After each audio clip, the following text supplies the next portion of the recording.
Hey, hello, everybody. Hi, happy Thursday. It's May 20th, and that means it is time for another episode of Teal Talk. Hello. I am your host, Jenny Guy, and believe it or not, it is rapidly approaching Memorial Day weekend and the official start of summer. Does anyone have big plans for next weekend? Does anyone have anything exciting going on? Lake cookouts? Tell us about it. Are our summer bods ready? More importantly, do we care about that anymore? Personally, I am in camp so happy that vaccinations are readily available and normal things are slowly beginning to happen again. And that's all that matters to me. So summer bod or not, I'm happy about it. But I did purchase some sunless tanner just to cover my bases. Try to be, a little normalcy. That's normal for me. I'm translucent. I did eat at a restaurant the last couple of weeks, almost cried. Went to the dentist and it was practically a religious experience. I think the hygienist was freaked out by how happy I was to be at the dental office, but I was just very, and don't get me wrong, I'm in no way saying that everything is peachy keen and COVID is over. I know that's not true at all, but compared to the wasteland of last summer, it feels pretty nice to have a little more security and a little bit of hope and all of those things. I don't know how you guys are feeling, but if you're just joining us, again, it is Thursday, May 20th. I'm Jenny Guy, the host of Teal Talk, and I would love to hear if you have plans for Memorial Day. And like it or not, the truth is the year is flying by. And with it, potentially many of our goals that we set for ourselves in January. I don't know if you're a January goal setter, but it's almost halfway through the year. And I find no shame here. I congratulate all of us for just surviving. But if one of your goals for 2021 was to grow your YouTube channel, or even if you're just a little YouTube curious, today's episode is absolutely for you. We have got Billy Parisi, and he's here to share all his top tips, plus a very special offer for anyone who is ready to up their video game. So let's meet Billy. Billy, welcome to Teal Talk. Hey, thanks for having me. Appreciate it. Good to see you. Thanks for coming. It's great to see you too. Okay, I'm going to read your highly impressive bio so that we can all be highly impressed. Ready? Here we go. Branching out into the digital and social landscape after 15 years as a chef in the culinary industry, Billy Parisi is a true culinary media entrepreneur. His work has been seen on network television, online with unique views in the millions, as well as across new and emerging media channels. His company, Billy Parisi Media and Visual Culture, Inc., is a boutique digital and social agency specializing in cooking, food and beverage content creation that is proven through experience and analytics. Very impressive. Hello, Billy. I'm humbled. Okay, if you have questions about YouTube, we have some that we were gathering in the group and on the public Facebook page. But if you have questions for Billy or me, drop them in the comments. We will get them filtered. But to start out with, I have a question for you, everyone out there watching, coming in. Do you have a favorite YouTube blogger? And if so, do they also have a blog that you follow? I'm curious to find out how that works. Drop them in there. Give us some pointers. Billy, let's start at the top, though. Okay. Tell us about your journey from chef to content creator, videographer, and the growth of your own YouTube channel.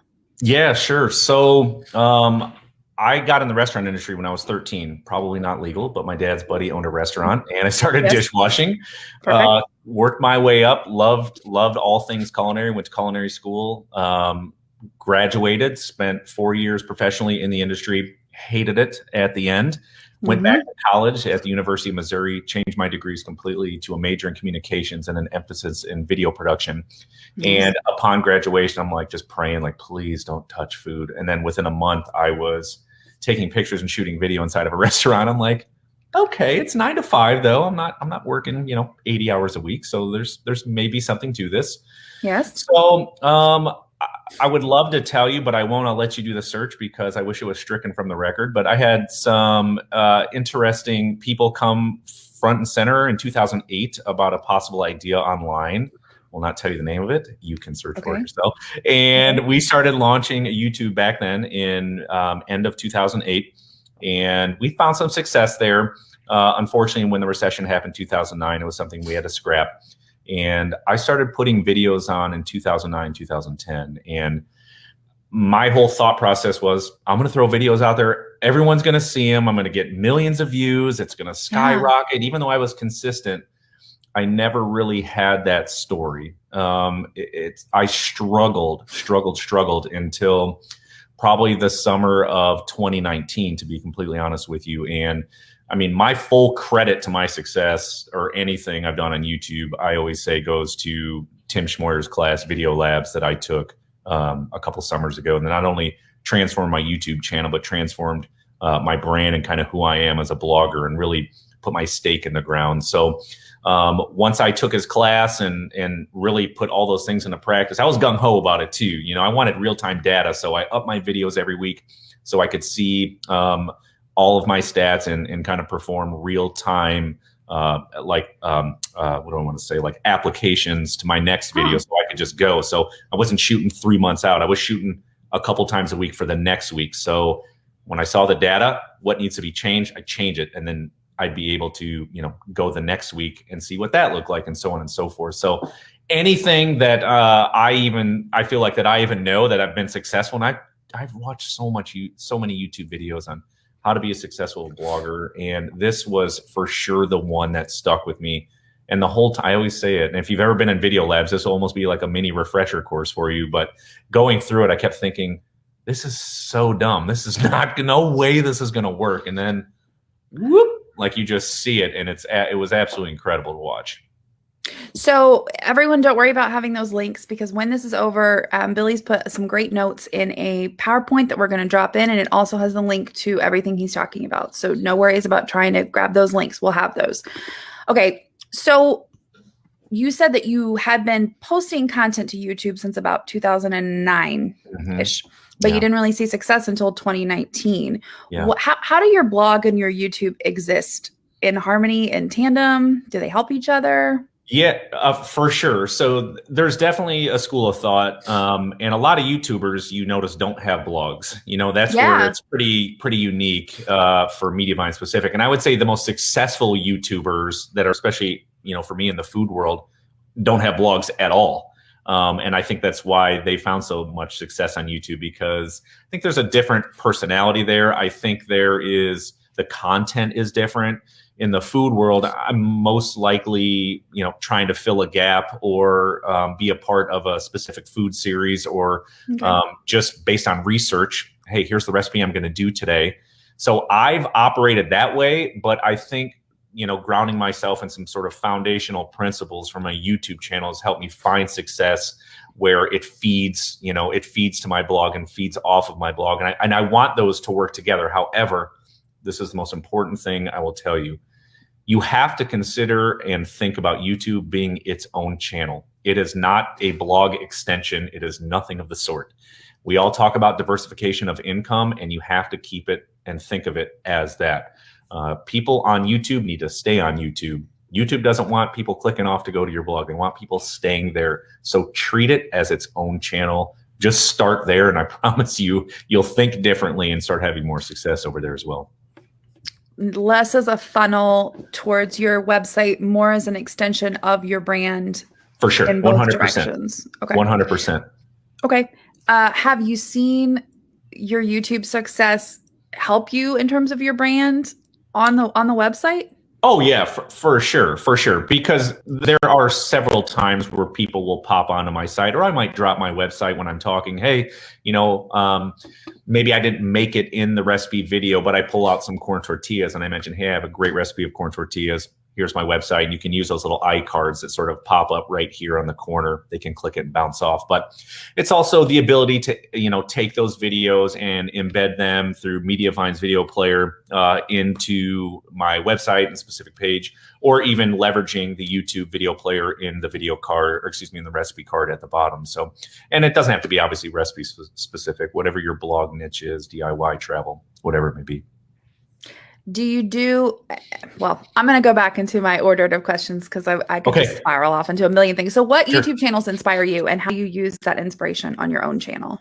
Yeah, you know, food is, we all know, it's extremely saturated on YouTube. So it's really even everywhere. It's even harder to kind of cut through the static. So one guy that I love on food, and it's probably because I'm going to be 40 this year and I think he's 25. I love Joshua Weissman. The dude cracks me up He's who I was like 15 years ago, and I'm just not. I'm married and have a kid these days, so I'm not as, not that you're not cool and fun, but you know what I'm saying. I got different responsibilities these days, Yeah. So, love Weissman. I've always loved Binging with Babish, and his voice. Yeah. Those guys to me push me in the personality, recipe creation area. And I love, from a beauty standpoint, it's probably because he's a professional photographer and videographer, Peter McKinnon. When I just watch his videos, I'm just like, gosh, it's beautiful. Everything he does. And even some good friends of mine who have a very popular YouTube channel, Mango Street, they pretty much, how do I say this? Whoever has a specific style, they show you how to replicate that style through Adobe Premiere, Lightroom, Photoshop. Very cool channel, but it's beautiful. So I always try to think, what's my personality? Who am I? And how do I couple that with, how do I make this video look as beautiful as possible? So let's carry that into Mango Street. Sounds like an amazing resource. Just to say that, like, it's super cool to replicate those styles. But okay, so what are the questions that every content creator, and most of who's watching here, have their website? So you're coming from a website, you have a couple of established niches, maybe one, you have your content, you have a brand at some point in your journey. Sure. What are the questions they need to ask themselves as they work on their YouTube channel? Yeah, I think number one is, why would anyone watch your content? You have to ask yourself that, like, what makes me unique, and why does someone want to watch it? And then two, and this is very Video Labs, Tim Schmoyer asks, is what value are you providing? Like, what are you giving these folks that is different, or that is going to help them? I honestly, it's just as simple as that. And then, think of it as, why would someone buy from you? Why are they choosing to buy from you over someone else? Very, very helpful. And then also then getting into your audience.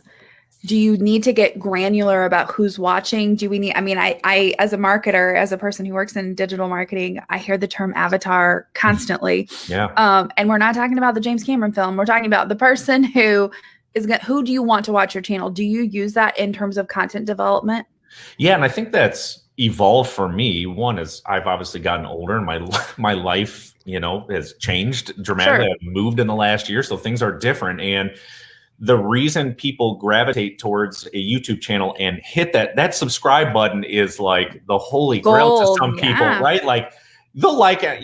For me, I have no shame. I'll ask anyone to be my friend on LinkedIn, because maybe I'll get something in the end. But that YouTube subscription, like, you need to really sell me, and I want to be dedicated to you, because obviously you're offering me something that I can't get anywhere else. So I literally listed out who is the exact person that I'm talking to. And for me, I'm stuck in a range of, 25 to 65, but more specifically, people that already know how to cook, who enjoy cooking, and I'm teaching them how to hone skills. They live in a certain area. They have a family, all these nitty gritty details. I think it's incredibly important, because you're replicating yourself in who you're talking to. No one's 80 and talks to an 18-year-old, in a YouTube video. You're talking to yourself, or there might be some, oh my gosh, that reminds me of my grandpa, whatever, but for the most part, your biggest audience are gonna be you. They want to relate to you. They want to relate to your experiences that you have. And I know they always say, be authentic, be vulnerable. YouTube, there is no better place to do that, because that's where people get a chance to see the real you. So you're thinking about that audience, you're draining it down. You think largely, but some of the key things that I heard you say were, one, you're not talking to people who are beginning cooks. You're not talking to people that you're trying to sell them on the concept of cooking. That's an immediate divider right there instantly, is that you're now talking to people that are more experienced, which is going to cut down your audience base. Is that a thing to be scared of? No, I think that's an opportunity for growth. Like I said, YouTube food is what would make me want to subscribe to this person. Well, one, because I already know how to cook, and this guy can clearly cook, so he's teaching me how to be better at my skills. So what if, and I also want to, be able to be applicable to someone who is just starting off and needs basic skills. There is a part of that, but my niche focus is people who love to cook, people who already have a solid foundation on how to cook and how to grow that. So once you define whatever your niche is, you could be a 30-minute meal person. You could be basic culinary, not even culinary basics, but oh my gosh, I just graduated from college. Here I am. You'll always get new people. People grow up from 14 to 18 into 22. You're constantly going to refeed your audience just based on time evolving. So it doesn't have to be, you can't be all things to all people. And that's something you learn big time on YouTube as well, because I would say this, they say once you hit 100,000 subscribers on YouTube, you get a plaque, right? And they say you should get that plaque and a psychologist, because the trolling is another level on YouTube than you've ever seen. Beyond Facebook, beyond Instagram, it is, people will pierce your soul on YouTube, and it's something you're just going to have to deal with. Thank gosh I spent 15 years in the restaurant industry, and not too much really bothers me anymore. But you'll get it. But that's a good thing. Having trolls is a good thing, because it lets people know that you stand for something. And when you build up that audience, your audience will get, you don't even have to do nothing. You just sit back, because people are like, then don't watch. He's not for you. He's for us. How dare you? His tortillas are amazing. Yeah. Back off. Yeah. You never know. So everyone out there watching, to fill in, do you already have a YouTube channel? Tell us. Do you have one? What are your struggles with them? Post it in there in the comments right now. Billy, so we've talked about what kind of value you're delivering. We've talked about thinking of your channel as a product. We've identified the audience and niching down to the people you want to talk to. Yeah. What are the 3 things that spell success for a video on YouTube? Yeah. Audience engagement, watch time, and emotional connection. So audience engagement, people liking, sharing, commenting. Watch time, what's the retention rate? Are they watching through all the video, most of the video? Are they dropping off at the beginning, in the middle, knowing what that is? And to me, emotional connection. And that one's probably, I would say, for on a personal level, when you watch something that just tugs at your memory or your heart or whatever, of course you're glued, you're sucked in. Think of all the shows you binge watch and on Netflix or any other channel. It's the same way. But if you can get people in an emotional connection to you, I mean, you are sold. They are lifelong subscribers. And to me, that could almost be number 1. You get that off the bat, oh, you're golden. Okay, how do you get it? How do you get it? Oh gosh, I wish there was this perfect, do this exactly and you will grow. But a lot of that has to do with that value kind of that you provide. And one of the things Tim is really good at teaching is, and I know his class has changed, so he doesn't do this too much anymore. So this is Video Labs years ago. And he talks about that value proposition. And that took me years to figure out who I am, what do I believe, what's my culinary point of view, so to speak. And once I started saying that in my videos, people just started repeating it in the commentary. Like, it was crazy. And it was these little things that work. It was emotional connection, but it's also storytelling. That is a huge, huge piece of it, telling stories. And that's something I struggle with. I don't have a story about every recipe that I've ever created. I mean, most of y'all don't either. That's why we used to write crazy blogs with this wild story about how at 3 p.m. I was frolicking in the field with wine and cheese, and I decided to make this elegant recipe. No. A lot of it's made up, right? I'm not here to, I'm not pulling any chains here. So I think, having that value proposition, what are you delivering? And you can tell them, especially when you're starting off, tell them who you are and what you believe. And I don't do it too much anymore in my videos since my sort of subscriptions have grown. But for a long time, I told them, here's who I am, here's what I believe, and here's how I'm going to help you achieve those things.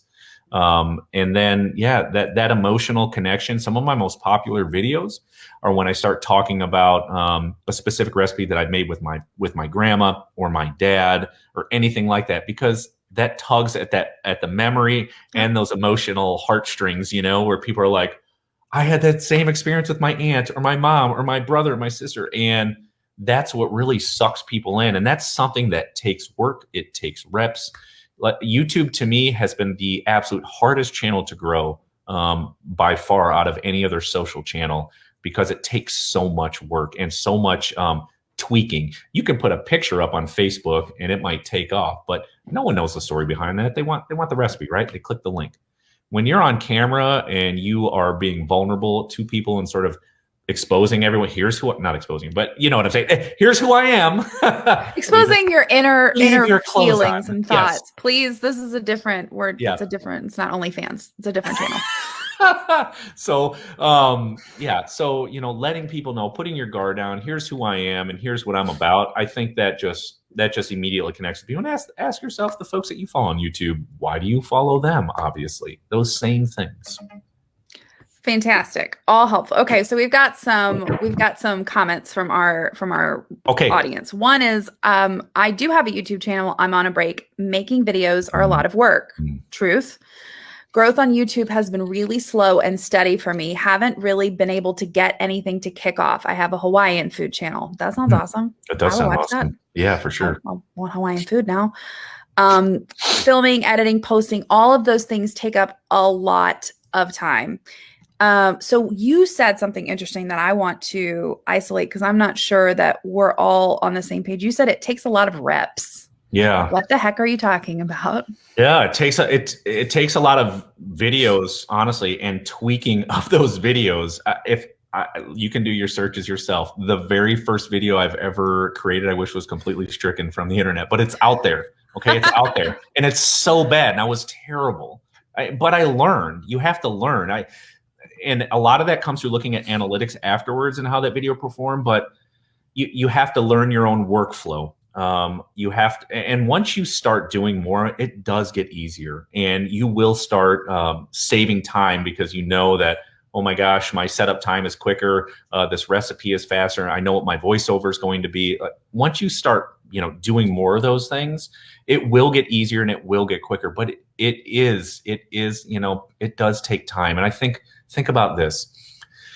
Think of the most beautiful movie you've ever seen. No one put that together in 1 month. No one put that together in 2 months. In fact, it probably took over a year, maybe even 2 years sometime. I think Titanic took 2 years to film. So these things take a lot of time to create.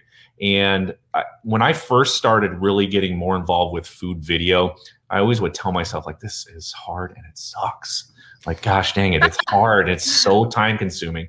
And then I would always tell myself, man, anything that is really good does take time, and anything worth doing is worth doing right. I would just constantly repeat those things to myself, and it will pay off.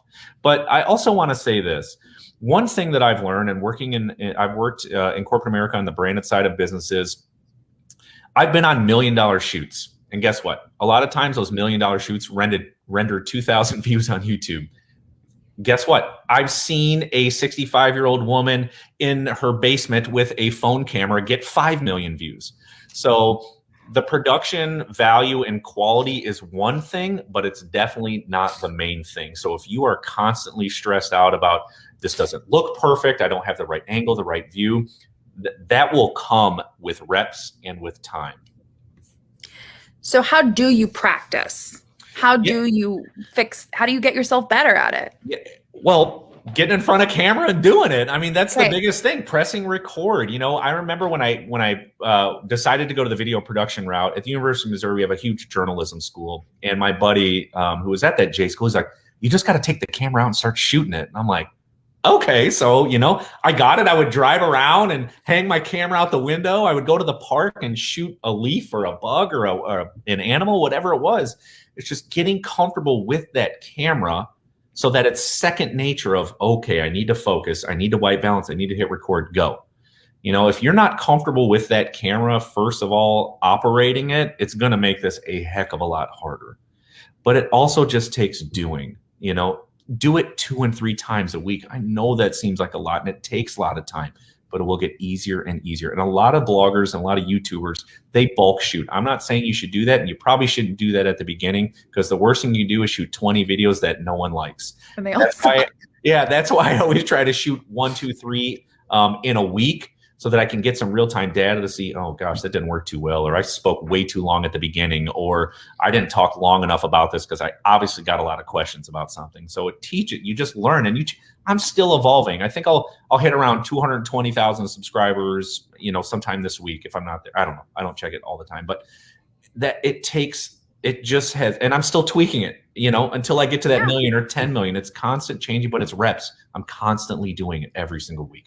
You also never stop in any kind of content development or any kind of, you can't stop in blogging. You can't. You have to keep evolving. That's definitely something. As the technology evolves, as you evolve as a human.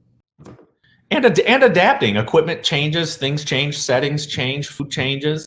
I mean, all those things you have to take, into consideration, but don't stress out about them either. Again, start shooting. Just start shooting anything if you're not comfortable with shooting, and plan on maybe those first few videos not going live. Okay, edit them. Keep them private. Edit them, watch them, and be like, oh my gosh, I messed that up. I messed that up. That looks terrible. Oh, that looks really good. I'll save that for the next time, and learn and grow. I mean, can you tell I'm Italian? All I do is talk with my hands. Yeah, just practice. And that's what I mean by getting reps and just doing it. Okay, so in terms of, one of the things I've heard, and a lot of people are commenting on this, they have smaller followings. They're concerned because they're not growing, but they also don't have time to blend it with creating their regular content. So can you talk about a workflow that incorporates shooting video with shooting photography with recipe development? Like, how do you get it all in? Yeah, it's a lot. It's almost a full day. So whatever recipe that I'm creating, and that could be one that I'm redoing, filling a gap, part of a series, whatever it is. I decide on what that recipe is. I create a video for it. When the video's done shooting, I take pictures of it. Then I go edit my video. It is as simple as that. There's no perfect, dreamy workflow that I can tell you. The hard part is if you're bulk shooting it, because you can only shoot so much unless you have set up all artificial light. You have blackout shades, no lighting changes. You could go all hours of the night if you want to. And it also depends on what style of video you're doing. Are you doing your basic top-down tasty style? Are you shooting more lifestyle, on-camera, show style video production, which takes time? But again, you have to think of YouTube as a separate channel. And it can work with your blog, and it does work well with my blog. But you also have to consider that it is its own entity, and you have to grow it as such. You can't think of, oh my gosh, my YouTube needs to point to my blog. My blog needs, your blog can point to YouTube all day long. I mean, honestly, if you click videos on my website, it actually goes to my YouTube playlist. It doesn't even go to a videos link on my website. So I'd say that.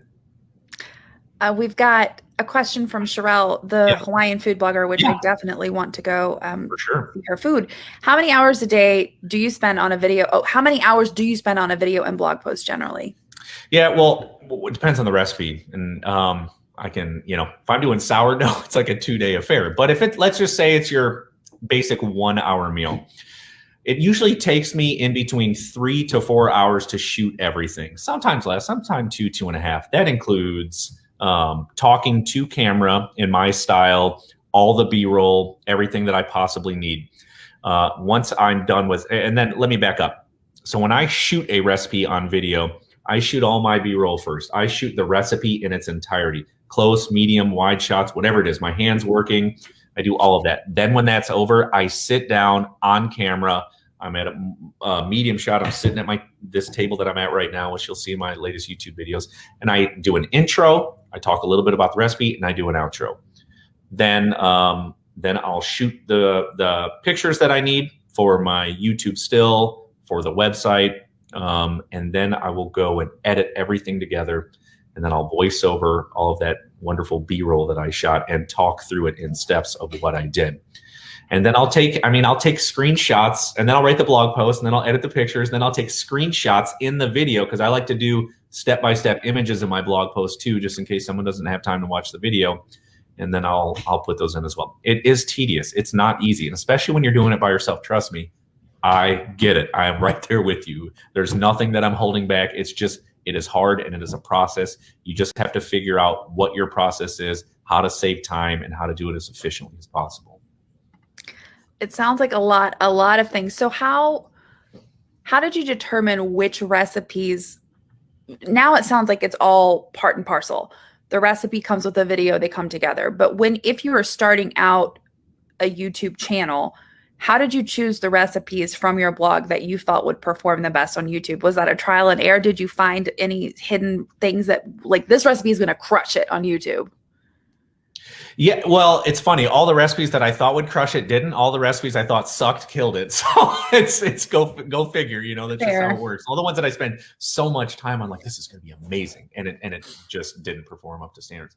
You know, for me personally, in my blog, I had a lot of, like, how do I say this, like immersion recipes of taking Southern food and combining it with Italian food. So I didn't have a core staple of, well, geez, what is my take on lasagna? You know, I didn't have those basic, what's my take on stir fry? What's my take from my professional culinary experience on a lot of your everyday recipes? And that is how and that's how I started, like, when I sort of reinvented myself back in 2019 and started pushing it out there. I wanted them to look a certain way. I wanted my recipes to be approachable. And then even when we got in the COVID era, I wanted to provide as many substitutions as possible because you just couldn't get certain things, you know, and that was I would say during COVID, I mean, probably like many of y'all bloggers, you saw a big time increase in clicks and views. We've got a compliment now that says, on your site now, Billy, and your photos are so beautiful. Oh, you are very kind. Thank you. Do you think it is necessary to create a channel or a welcome video? I do. You know, that lets people know exactly out of the gate who you are. And you can always point people to that video. I actually even use that video on my About Me because there's so much history. I have pictures of on your About Me on your blog and on my blog. YouTube? Yeah, for sure. Fantastic. Because it's so much about who I am. And like I said, that course was game changing for me because it grounded me and said, this is who I am. This is what I believe from a culinary standpoint. Because I never had that on my blog. I never had, Slow Cooker Man. All I make is, I didn't have a. What's your name? Yeah, right. Slow Cooker Man. So I didn't have a foundation of here's who I am and here's what I believe. And now you'll see it. It's included at my name on the top. It says cooking techniques and homemade recipes. I go in and I expand upon that in my YouTube video so people really understand here's what I am and here's what I'm creating. So, yeah, I would just say, I don't know. That's okay. It's trial and error. You got to find out. So we have, I knew we'd get questions about this. We have a question from Facebook. We have a question here, and it's going to tie into another question. We've got people asking. Vicky says, how do you get people to click through to your blog? Do you use the YouTube video links on your blog or Mediavine videos? We also had a question from Sarah Jane Parker.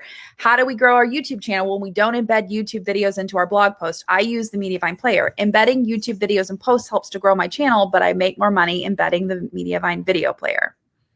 That last one was about search. Is that what you said? No. She's asking about using the player versus embedding YouTube. I mean, you got to remember too. Most if all of your, let's say this, if a majority of your visits are coming to your blog through organic search, they're not looking for you. They're looking for the recipe. Unfortunately, you hope they can be tied to you in some way. That doesn't always happen. Usually that shows through in video and personality and things like that on your YouTube channel. Your website can absolutely help grow your YouTube channel. But again, I don't know. I can't stress it enough. They have to operate differently. They just do. If you start having that mindset, you will be more successful. And I remember Tim used to always tell me that. It's just like, you have to start thinking differently. You can't think of, my blog has to grow, my YouTube has to grow. They have to be together. Everything is synced. I mean, I've even tried different things on my YouTube channel that I knew it's more what YouTube wants, but it doesn't necessarily go along with my blog. But I figure out how to make it work. Like for example, one of the last videos I did about a month or so ago, the 5 most popular salad dressings. How do I fit that on a blog? You don't. It sucked. I wrote 5 blog posts, 1 for each of the recipes. So you know what? You created great SEO for yourself, and now they're all interlinked. Right. And I have another one coming up, and this is going to be so controversial, and I can't wait to do it. Southern style cornbread versus sweet cake style cornbread. But I wrote 2 blog posts. I wrote 1 for each. I'm now, like, my blog is my baby, and I'm sure it's most of your baby, but now I'm starting to think, like, how can I make YouTube very entertaining and very fun and very recipe driven still, and also work with my blog? What do I have to tweak about my video to make it work for my blog, instead of how do I tweak my blog to make it work for my YouTube? I'm starting YouTube first, and thinking about on my blog, because my blog's pretty steady at, at this point as far as numbers go. And I want to grow my YouTube even more because I think there's more opportunity there. Because no one gets like YouTube. No one does this. You don't put out a recipe and the next day you have 1 million views on page views on your recipe the next day. But it could happen on YouTube. And that's the difference. That is 100% the difference. So if you start thinking different about YouTube being a separate channel and being its own entity, you will have way more success there. I will also add to that. There are ways that you can grow your YouTube channel while embedding your videos using the Mediavine video player. So you're double dipping. And in effect, you're getting the money payout from the video while putting in a card that says, if you're interested in my videos, click here. We'll take you to my YouTube. Like there's ways to do it. But guys, I would say that the main difference, and this is what I wanted to lead into, is length. Because guys, people are not watching 5-minute videos on your website. They're just not. They might be watching them on YouTube. They probably are, but there's a difference in length. So if you can shoot something really great on YouTube and then edit it down to be on your blog and be a great 45-second to minute long trailer for the recipe, now you're talking. One thing that I learned that was very important for length is make it as long as it needs to be. And that can vary. Is it a 3-minute recipe? Is it an 18-minute recipe? As long as it needs to be to get everything across that you need to get across, that shows your personality, your expertise, and what you're trying to highlight, from the B-roll, whatever your hands are doing. Like I said, could be DIY, travel, makeup, food, whatever it is. Get what you need to get across in whatever time it needs to be. Now, again, adapting it to your blog, like Jenny said, you can cut that down. I choose not to. I don't have the kind of time to go through all my B-roll to figure it out. And it's worked fine for me. I think I'd would rather have those long, videos with tons of explanations so there's no hiccups when they're making my recipe and they get it down pat. If you have a very simple recipe, hey, I'm making chocolate chip cookies. Okay, it's 8 to 10 ingredients. You put it in a bowl, mix it, and throw it. I don't need explanation for that. It is what it is. Some people do. Okay, fine. Sure, fair enough. And my niche is very focused on, again, the cook who already knows how to cook. So I'm not necessarily making chocolate chip cookies. Right. It's more advanced. There's steps. I'm making that classic lasagna bolognese like it was done in Italy. Like you already know how to cook. Let's make this how I didn't even mean to do it. Let's make this how it's supposed to be, Yeah. But like we're saying, there's no denying that you're going to make more money by embedding through the Mediavine player. For sure. But trying to grow, like they're separate. Do the things on YouTube to grow yourself on YouTube. That's it. And I think also what I'm hearing you say is that the fans are not necessarily the same. Oh my gosh, no. I'm 75. My demographics are 75% women, 25% male on my website. YouTube's 50-50 right down the middle. It's and the age bracket is even different.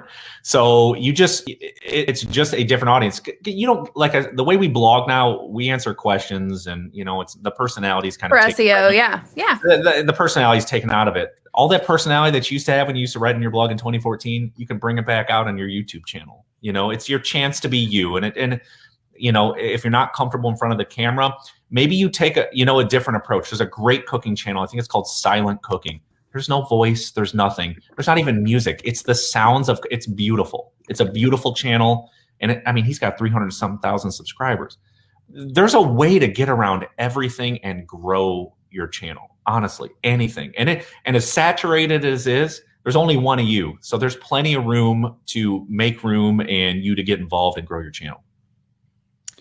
Okay, we have a lot of comments. I'm coming in. First of all, our director of support just said, watch out, Billy, the Southerners will come for you with that cornbread. Telling you. There's no lie. They do not mess around. But I did both, though, okay? I did no sugar and sugar. And did you make a value judgment on it, or do we just have to wait till it gets released? Honestly, okay. They were both. I say what foods they would go well with. Fantastic. All right. Sherelle, who is... I hope I'm saying that right. She is the Hawaiian food blogger. She says, my blog and YouTube channel are a play on my name, keeping it rel. And I struggle with getting people to know what my blog or channel is about. Billy Parisi, did you have that when starting at first, since your channel and your blog is also your name? YouTube and my blog, right? Yeah, my name is my name. That was a personal decision like 10 years ago. I never wanted to be 30minutemeals.com. I'm a little bit different experience. Like I said, I went to culinary school, spent 15 years in the restaurant industry. I love to bake. I love to roll sushi. I love to grill steak. I love to smoke food. I like to make homemade pasta. So I never could figure out what is my blog name that I could do that with. But my tagline underneath, again, cooking techniques and homemade recipes, tells everyone, okay, here's what this guy does. Here's who he is. Chef Billy Parisi, cooking techniques, homemade recipes. And I expand on that homemade recipes and cooking techniques in most of all of my videos, until maybe a few months ago, where I sometimes do it and I sometimes don't, just for new followers. But I get the challenge, but again, it doesn't have to define you. Like Rachel Ray, when she came out, she was Rachel Ray. That was it. But she turned into 30-minute meals. You know what I'm saying? That everyone knows Rachel Ray, and you immediately think 30-minute meals. I want to get to the point you hear Chef Billy Parisi, you think cooking techniques and homemade recipes. Fantastic. And part of that you said was having that intro on your channel where you're giving you have the opportunity to literally brand yourself right there out of the gate. Yeah. And it may not be a video that gets bazillions of views. It's not meant to. It's not supposed to be a viral video. It's supposed to be, here's who I am. Here's who I ground myself in. Like I said, I found pictures of my grandpa in Ellis Island in the early 1900s, like his picture literally taken. I share those in there. I share how my dad met my mom in a restaurant. I share about my culinary journey. I found pictures from culinary school and how how I grew up, how I was raised, transformed the way that I view food today, and how I try to push that through in every single video. So you have to take the time of like, okay, here's my creation story. Here's what I believe. Here is who I am, and here's what I'm going to back into and hold these foundational principles. I'm going to put them into every single video. I'm going to make people know that when they see this video, here is what I believe. And people, I'm telling you, will start flocking to you. Sounds stupid. Trust me. It sounds dumb. Doesn't. But I kept thinking the whole time, like, people are going to start following me now because I believe that, practicing cooking techniques will make you a better cook. That's the dumbest thing I ever heard in my life. That's so stupid. And when I started saying it, every month, it just went, it was amazing. And then here, just to give you an example that it worked. After 7 months, I get this email from YouTube. It says, you are going to be the YouTube featured creator of the day. They put me on YouTube on the homepage for 24 hours, my entire channel for 24 hours. It was awesome. I got 20,000 subscribers in one day. That's amazing. I'm telling you, when I followed all of these things, it just started taking off, and it just works. It sounds good, and it's steady. Everyone's looking for the quick viral hit. Like, I want to be 500,000 subscribers by the end of the year. I mean, I don't grow substantial. I mean, maybe in comparison, but I'm between 12 and 16,000 subscribers every single month new. But it's been going on like that for a year. Gosh, I wish I was 30, 40,000, but it's not. But you know what? It's growth, and it's steady, and it is improving. That's very exciting, and it's slow and steady wins the race. Just say that. We have a question from Julie Baird. Okay. I have a quilting website with lots of tutorials on it. Those tutorials have lots of free downloads of cheat sheets, cutting cards, coloring pages, all things that are helpful if a reader wants to do whatever the page is about, make the quilt block, the quilt, or use the technique. In turning the tutorials into videos, what is the best way to have a YouTube viewer access all those goodies? Links back to the tutorial, links back to a download list, or the tutorial page? What do you think? So you're trying, because you have so many things that coincide with that video where they can have an opportunity. So what I try to do is keep people on YouTube. So in my description, I actually write out the entire recipe in the description. So you're a little bit more specific because they can download. I think it's okay to have some of those links in there, but I would also put lengthy description as descriptive as you can possibly make it. It has up to 5,000 characters. And I think that's there for a reason, because they want people to stay there. They want people to stay on YouTube, not bounce off. So as much as you can fit in that description, great. If you want to add a little link like, hey, if you want to print this on PDF, here it is. People may ask for it as well. And if you find that people are asking for specific things, include it in the description. I think that's the biggest thing I've ever heard anyone say about YouTube. They want you on YouTube. They don't want you going anywhere else. And they reward the content creators. Not even that they stay on not watching you. They don't care. As long as they're watching someone after they watch you, it's still good. You got them in, and they stayed on because of you, whether it's in the middle, at the end, or at the beginning. So the cornbread discussion rages on. Rachel Ballard says, I rank number 5 for Southern cornbread, and I have been all but boiled in oil by total lunatics over the sugar issue. Fair. Oh, yeah. Okay. This is why I made this video. One, I knew it would be controversial because there's so many different opinions on So many this. feelings. And two, it made for a really cool video. Like I'm comparing like these hard line, I believe sugar, I believe no sugar. This is history. This is whatever. Like, why not make a video about that? And I made that video work for my blog. You won't get that personality on each of those recipe pages on my website. You'll just get the recipe and how to, and I answer questions. But I can still embed that video there because it coincides with the recipe. Like I said, I've even started to take a different approach of what's my storytelling? How can I make YouTube more fun? How can I grow it quicker? And how can my blog be my blog and sort of just work a little bit with that? Love this. Okay, so more Southern. I live in the South and my mom's from the Midwest, team sweet cornbread, but honestly, I rank for Carolina style hot dogs and I get so much business about how I cut my cabbage. So many feelings. Rachel says, Kentucky girl here. We use sweet cornbread to scotch our tractor tires. That was a mouthful. Okay. Uma says, is it okay to start a channel with a local language from my region and my blog is in English? Can I connect those two? Is it worth it to try? Rev.com is a great resource to help transcribe to any language. And they definitely recommend that. There's actually a new subtitle thing that they've been adding in there that YouTube wants to do. So you can translate it into as many English or as many languages as possible. I mean, even for me, the Spanish market is huge on YouTube, especially in the recipe world. I mean, it's an Italian. What is it? Squisita, Italian cuisine, squisita. It's all in Italian. It's amazing. I watch it. I don't speak Italian, but I want to watch it. So I think you're okay to start off local. Now, I would imagine that America has the most YouTube watchers and viewers. So I would certainly consider how to, get those, transcribe it into English or caption in English if you could. YouTube is the second biggest search engine after Google. Yep. Every time I say that, I'm surprised by it, but it's still the truth. It's been the truth for a couple of years now. So we'd be remiss not to talk about SEO. Yeah. Where do you look for keywords and how can you optimize a video for search for both Google and YouTube? Yeah, so this is probably the hardest piece to making your blog work with your YouTube, because things that search necessarily high in Google don't necessarily search super high in YouTube.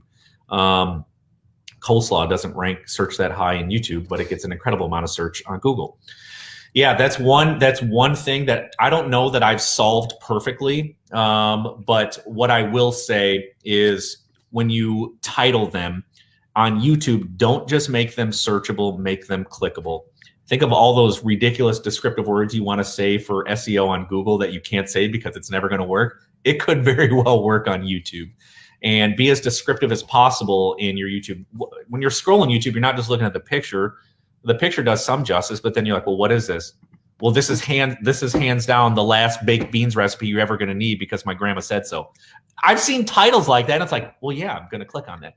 One is, it's funny. And in Tim's class, he shows it. It's a video of a cat like that just sits there on a desk and then it like knocks the clock off the desk. I've seen that. Yeah. Yeah. And it's called like Jimmy the A-hole cat. It's not called watch the cat throw or, knock off the clock. Like, no, it's more intriguing. Like Jimmy the A-hole cat. Like, why is this cat a jerk? Like, let's find out. So think about titling different. And again, things that you're like, oh my gosh, there's not a lot of competition for this search on Google for my blog. It's not a lot of competition, but a lot of search. And on YouTube, not a lot of search volume. What do I want to do? How do I want to make this work? And that's where sometimes I've done more than one recipe in a YouTube video, so I can kind of double dip. Again, cornbread, there's Southern style, and then there's regular, there's that, I don't want to call it Northern, but I don't know.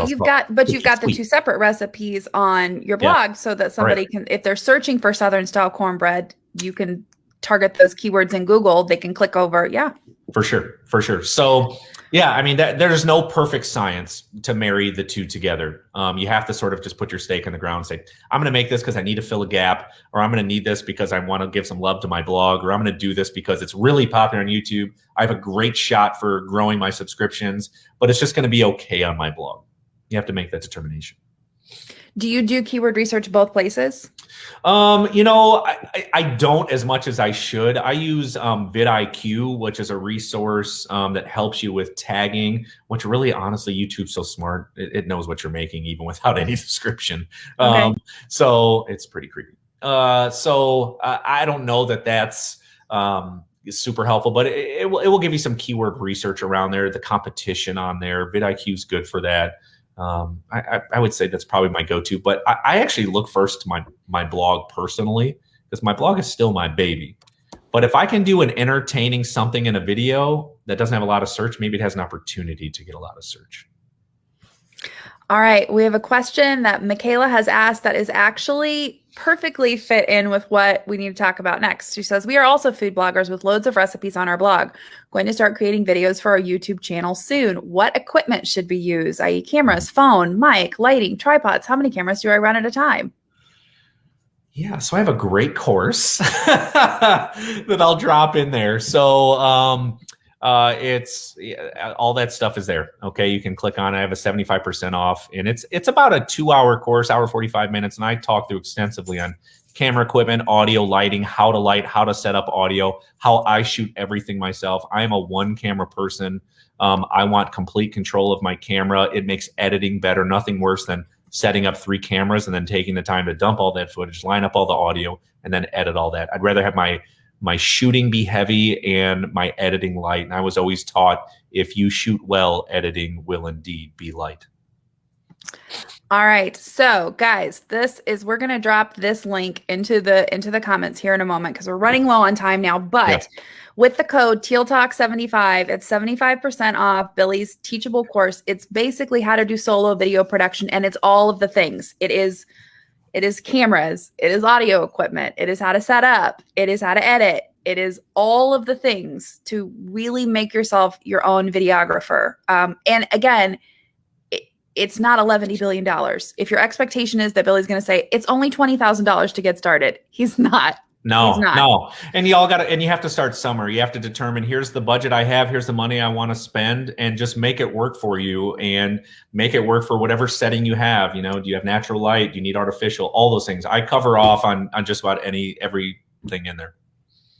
Guys, can we go ahead and drop the slide presentation in there that has the code and has the links and has all the stuff, because it also has, and I wanted to show this slide as well, just in case, anybody wanted to take a look at it. It does exist. I promise. These are the resources. He's been talking about Tim Schmoyer's Video Labs course. We have it. Mango Street is on there. vidIQ is on there. Rev.com is converting the audio. All the links are there. We're dropping that presentation into the comments. It's easy. Yeah. And literally, I hope Tim gets a chance to see this, because honestly, I cannot say it enough. I've taken YouTube courses, and I think he kind of was mentored by Daryl Eves on YouTube. So Tim is just so good. He's so patient. He has a huge team now, and it has a proven success. And I can attest to it, because the growth that I never thought I would get, I started to achieve. And like I said, from the summer of 2019, when I started taking the course in June, I started with 4,000 subscribers. And like I said, I'll hit 220,000 now here. It's been steady, but it's been great. And it's only helped diversify income streams. And I wanted to ask you to follow up on Michaela's question. Yeah. What is like a bare minimum getting started in terms of equipment to be your own solo video production? Like, what is a bare minimum? As far as expense, or what do you need? $2,000? Do I need $5,000, $10,000? Well, if you don't have a camera, it's gonna be tough. Most of us, I imagine, shoot on SLRs that have video capabilities. So at the very least, you can absolutely start there. So let's just say you have a camera. You're obviously gonna need a tripod. You can get tripods anywhere from $100 to, I've actually seen $20,000 tripods. So we're not going to go there, but you can pick up a solid tripod in between $100 and $300. You can get great audio equipment for under $300, and you can get solid lights for under $400. So I mean, that really puts you under $1,000 for lighting, for audio, and for a tripod. And that's like I've said it before in the other courses. The big thing that separates consumer from professional video is audio and lighting. So if you can knock down those two things and people can clearly see you and hear you, you've won a good battle off right out of the gate. And he outlines all of that in the course, talking about exactly. And then we could go into, so I have a little bit more and I want to soup up a little bit. Okay, what's the next level? That's very helpful. Okay, so I have two more questions that I want to get through before we're done. And so we might go a little bit over, but I want to hurry through these. Okay, let's talk odds and ends. Thumbnails, titles, descriptions, tags. What makes a great clickable thumbnail? Yeah. Best tips. Go. Yeah. Oh my gosh, this has changed and evolved so much. If you look at my videos and my video playlist on YouTube channel, they're like, okay, it was like that. Now it's like this. Then it's changed. Then it's changed. I even changed again a couple weeks ago. Hey. You have to think of if you don't watch YouTube, you have to start watching YouTube, because you start saying, well, why did I click on that? And you'll start to recognize, and all those little things you'll start to pick out in videos that you watch. So having really descriptive titles and getting people to like click on them because they want to click on them, not just searchable, clickable, not just cheesecake, the most amazing 4-inch high cheesecake you've ever seen, creamy, delicious, wonderful topping, whatever. And then the picture of the most beautiful, cheesecake you've ever seen, or your hands holding it, or your face pointing at it. I mean, there is no surefire way that this way works. Even if you look at the most successful YouTubers, all of their thumbnails look completely different from the other ones. Completely. Some have text and in the actual thumbnail, some don't. I've had success with me being in the image along with my recipe. I've had success with just the image. I've had success with my hands holding the food. I don't know that there's a surefire way. You just have to start watching YouTube yourself and finding out what you click on. And then you have to think, well, why did I just click on it? Hit the back button, check out the picture, check out the description. How can you start incorporating some of those things into your videos? Very helpful. All right. We love wrapping up with action items. Always on Teal Talk. What are 2 to 3 things that we can start doing today that will help us grow our YouTube channel? And I'm going to give you a second to think about that while I go down and make a couple of announcements. So we're closing out on action items. Guys, season finale of Teal Talk is coming up. It is a week from today, Thursday, May 27th. I have Eric Hochberger's Mediavine CEO is coming on, which, speaking of which, it is his birthday today. Happy birthday, Eric Hochberger. We're talking Mediavine updates. We're going to do teasers. It'll be our summer blockbuster on all the teasers, on all the products, everything that's coming in the next few months for Mediavine. So don't miss that episode, or if you do have to miss it, you can always catch the replay, of course. And then the week after that, guys, we're starting the summer of live. We dropped our June schedule. We've got an episode a week every week during the summer, except for the 4th of July. So many great topics. We're talking affiliate marketing. We're talking Pinterest. We're talking Facebook. All of the things that you want to talk about, we're talking about all of them. And June is focused on growth. We want to help you grow. So please come by the Summer of Live. We would love to have you. Now, don't also forget that we dropped Billy's slide deck in the comments there. All you have to do is click on it. It has all the links from today's episode, plus the special offer. Teal Talk 75 gives you 75% off of Billy's, is it 12-part teachable course on solo video production? Without the intro, I think it's like 11. Yeah. So yeah. I count that intro. It's like your welcome video on your YouTube channel, Billy. Come on. Don't sell yourself short. All right. Okay. Action items from the amazing Billy Parisi. Here we go. Lord. Okay. First of all, 1, make that channel trailer. Tell people who you are, what your channel is about, and what you believe. 2, start putting what you believe into each video. Start telling people, here's what I believe. Here's how I'm going to help you achieve what I believe, because I know you will believe it as well. And then the third thing being, oh man, I lost my train of thought. Hold on. I'm thinking too much. Oh yeah, the third thing is, okay, I'm going to give you 4. 4 is perfect. Okay, the third thing is, maybe 3. The third thing is, go to some old YouTube videos, change the title, change the thumbnail, add some more to your description. Think about making that description and the title more clickable, not just searchable. Change your thumbnail out. Just try it.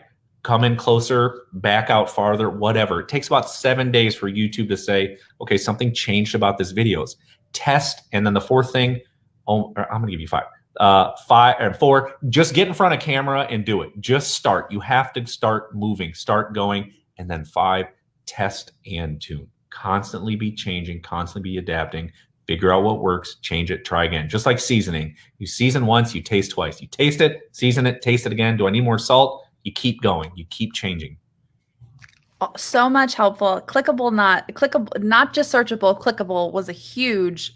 We could put that on like a poster with your face. Like that would be my clickable thumbnail for this. Billy, this has been awesome. Thank you so much for joining us. Thanks for having me. And if anyone has any questions, I'm Chef Billy Parisi on every single platform. Feel free to shoot them my way. And we've got links to Billy in the deck. So just click on it. He's all linked up. Guys, thank you so much. We will see you next week for our finale. And thanks again to Billy. See you. Thanks.